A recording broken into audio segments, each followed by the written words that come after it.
Mike Gallagher. I was so lucky yesterday as we continue the Mike Gallagher show from Media Row here in Cleveland. I was fortunate because Ann Coulter got detained inside the perimeter, and you showed up live, Ann Coulter, on the show. We only had a 4-minute segment. I said, well, I got to spend more time with Ann, but I was grateful because I thought, she's going to cuss, she's mad, she's fired up, and you didn't. So thank you that we didn't have to hit our 10-second delay. Yes, and I'm sorry for using 3 of those 4 minutes to denounce the way this entire convention is being run. But you know what? It's a blast to have you back again and spend some quality time with you because there's so much to talk about, so much to say. Donald Trump, of course.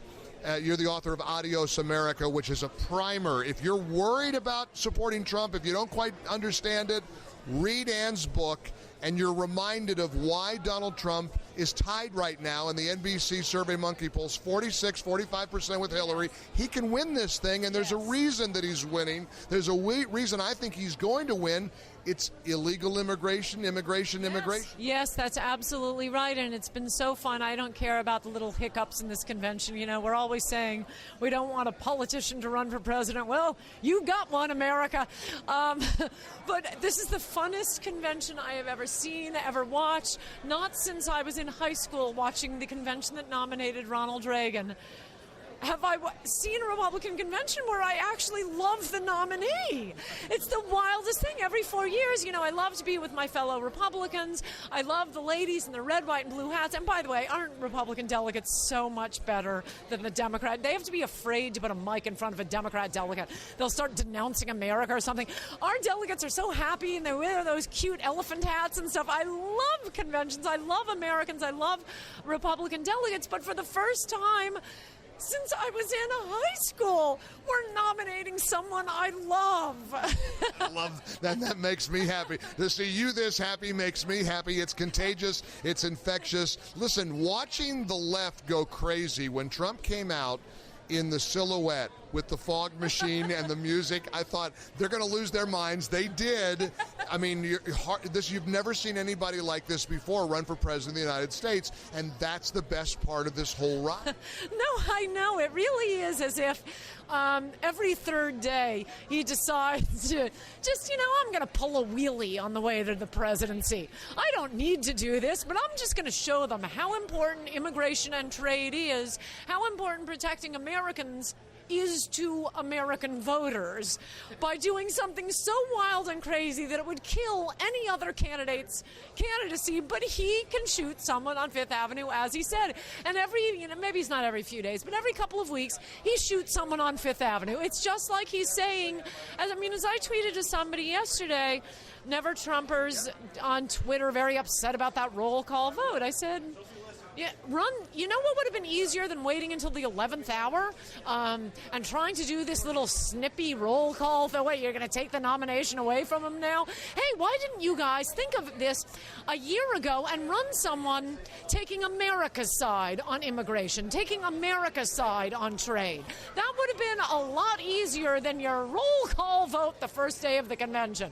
It's time, though, I think. Those of us who are supporting Trump enthusiastically, I think have got to make up our minds. We got to stop dignifying the Never Trumpers with any airtime. You know what I mean? Because it's irrelevant. Yes. I don't mean to say this in a mean-spirited way, because a lot of them are my friends, and I'm sure you've got friends who can't stand Trump as a candidate, but they're not relevant. So let's focus, I guess, going forward from now till November 4th on what's relevant. Does that make sense? No, absolutely right. And I'm glad you brought that up, because I was thinking about this Never Trump business and how you would never, ever, ever see this with the Democrats. Why is that? Because Never Trumpers are being rewarded by massive mainstream media promotion, by constant coverage. That roll call vote, I was on a plane when that was happening, and my Twitter feed was exploding, by interviews.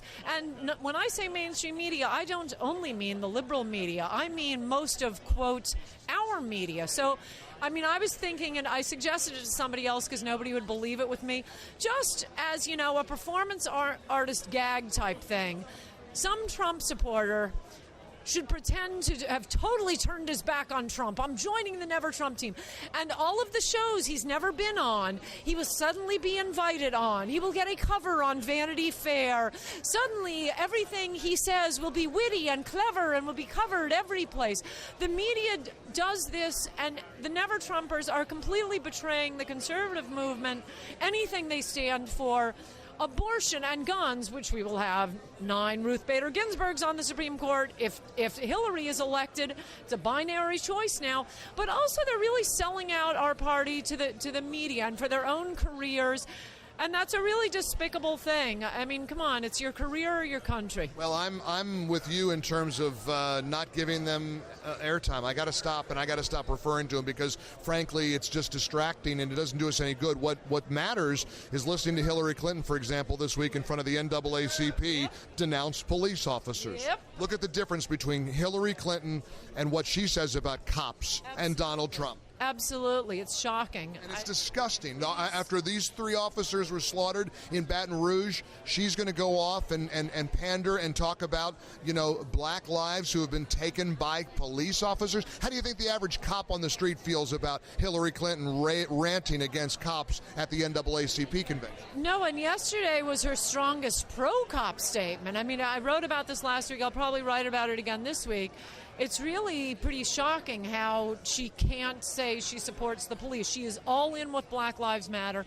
In case your listeners don't know, the Democratic platform has officially endorsed Black Lives Matter. She is going to put the mother of Michael Brown on stage, the mother of Trayvon Martin.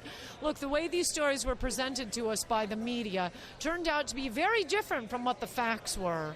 And I think I will write about this week, a little preview for your listeners for tonight's column.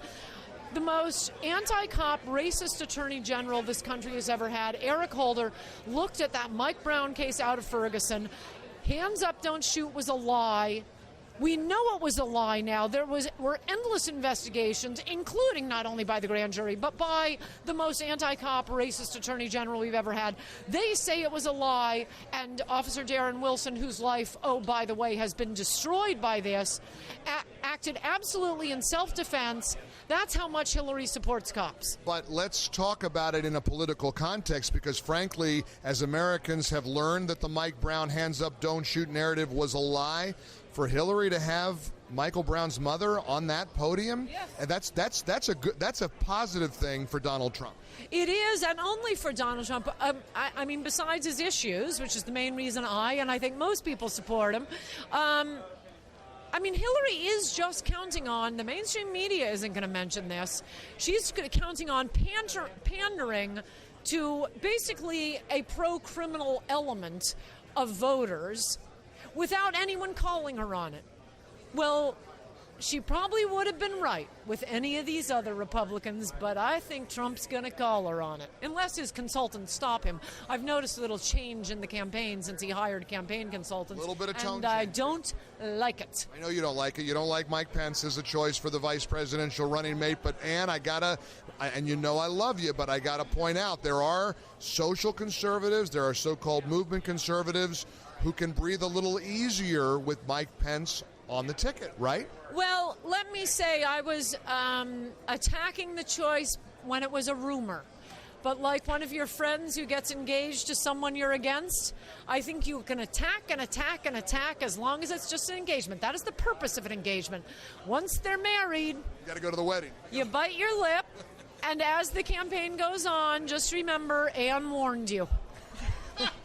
Well, Ann, now that's too ominous sounding. Would you stop? We're okay. We're okay because of Trump. I don't think you get a single vote. But not necessarily because, like I say, the marriage is complete now.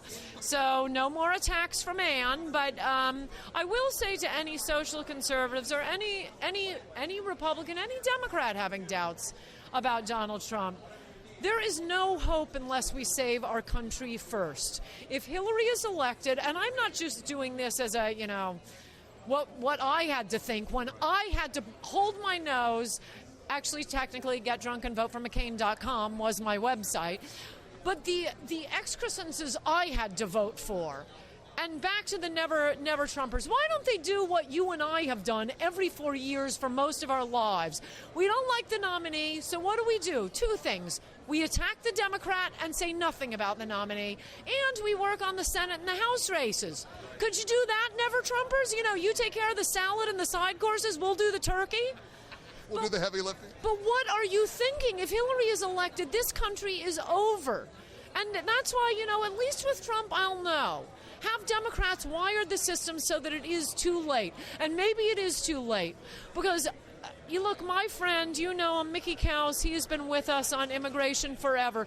He's, well, he wouldn't want me to say roughly how old he is, but he's older than we are. And for the first time in his life, he may not admit it, but screw him. I'm telling him on. He supported Obamacare. He deserves it.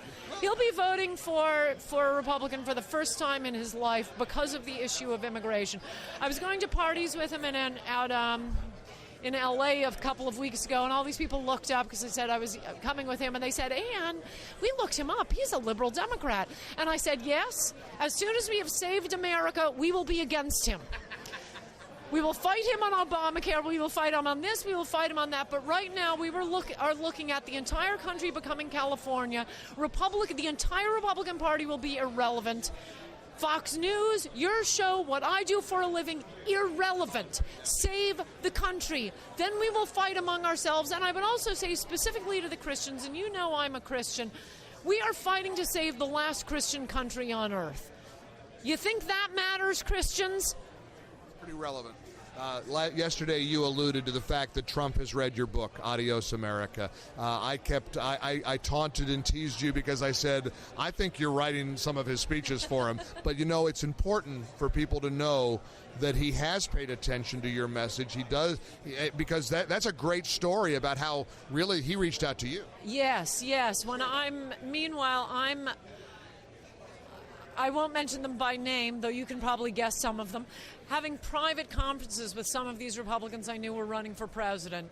Long conferences, short conferences. I had advanced copies of my book. I post-it noted the relevant pages so they wouldn't have to read it all. Certain massive funders that rhymes with the Koch brothers, Sheldon Adelson, post-it noting the pages, that FedExing it around the country, trying to get Republicans to read this book. I know it is the most important issue. Look at California for your future, America. And none of them picked this up as an issue, but Donald Trump sees me doing a pre-interview with Jorge Ramos down in Miami. It went viral on the internet. It's a great interview. You can look that up and get a lot of the points of the book. Jorge Ramos on Fusion, I guess it was.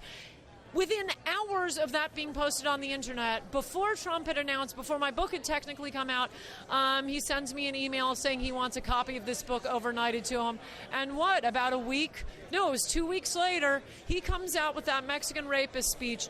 No one had talked about that particular element of some of the cultures we're importing to this country. And this is not saying that all Mexicans are rapists. It is saying that we have the most magnificent culture that has ever graced the face of the earth. The most honest, the most honorable, the best for women, children, plants, animals. Other cultures, whether it's Muslim, Latin American, Indian, slavery still exists in some countries. This is being hidden from you by the media. And look, yes, we can bring people in and we can assimilate them, but not when you are bringing in the numbers we're bringing in. They are living in ghettos. There is literally a ghetto. Their own neighborhoods with their own people, with their own languages. They are bringing those cultures here and transforming our country. It has become a hate crime to ask people to assimilate to the greatest culture that's ever existed. This is destroying the last hope for civilization. Once America is gone, it's lights out for the entire globe. We are fighting for everything, and it's this election, and so, oh well, our champion happens to be this wild, crazy reality TV star who retweets insane things late at night. Oh, well. She's a force to be reckoned with. Ann Coulter's in Cleveland, and your next book is about Donald Trump. In Trump we trust, e pluribus awesome. She sells a couple of books, if you haven't heard. Ann Coulter, have a great time in Cleveland. I'm glad we got to catch up. So good to talk to you, Mike Gallagher.